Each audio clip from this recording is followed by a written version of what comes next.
ഉണ്ട്. എല്ലാവരെയും ലോക്ക് ചെയ്തതിനു ശേഷം ബിഗ് ബോസ് വീണ്ടും ഒരു സർപ്രൈസ് ബോക്സ് വെച്ചു. ശ്രീതു റസ്മിനെ പ്രതീക്ഷിച്ച് ഓടി വരികയായിരുന്നു. അർജുൻ അത് പെട്ടെന്ന് തുറക്കുകയും അതിനകത്ത് ആരെയും വെക്കാതെ ബിഗ് ബോസ് പുതിയൊരു ട്വിസ്റ്റ് ഇറക്കി. ഇത്തവണ പുറത്തുള്ള മെയിൻ ഗേറ്റ് വഴിയാണ് എൻട്രി. പതിവ് പോലെ ജാസ്മിൻ ഗബ്രിയെ പ്രതീക്ഷിച്ച് ഓടി വരുന്നുണ്ട്. ഫാമിലി റൗണ്ടിലും ജാസ്മിന്റെ ഈ പ്രതീക്ഷയൊക്കെ നമ്മൾ കണ്ടതാണ്. ഗബ്രിയുടെ എൻട്രി നാളെയാണെന്നാണ് അറിയാൻ സാധിച്ചത്.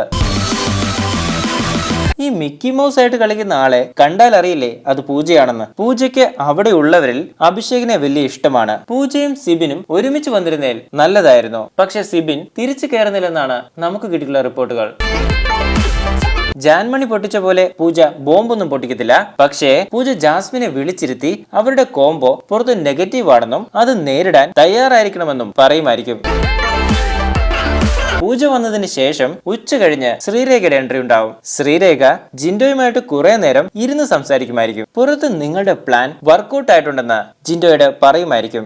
വേഷങ്ങൾ ജന്മങ്ങൾ എന്ന പാട്ടുപാടി കൂടെ ഇരുന്ന് ചിരിക്കാനും സാധ്യതയുണ്ട്. മിഡ് വീക്ക് എവിക്ഷൻ ശനിയാഴ്ചത്തേക്ക് മാറ്റിയതായിട്ട് അറിയാൻ സാധിച്ചിട്ടുണ്ട്. ചിലപ്പോൾ അന്നൊരു ട്വിസ്റ്റ് കൂടെ നടക്കാം. പൊതുവെ ഇപ്പോൾ മാറ്റിപ്പിടിയിലാണല്ലോ ബിഗ് ബോസിന്റെ ട്രെൻഡ്.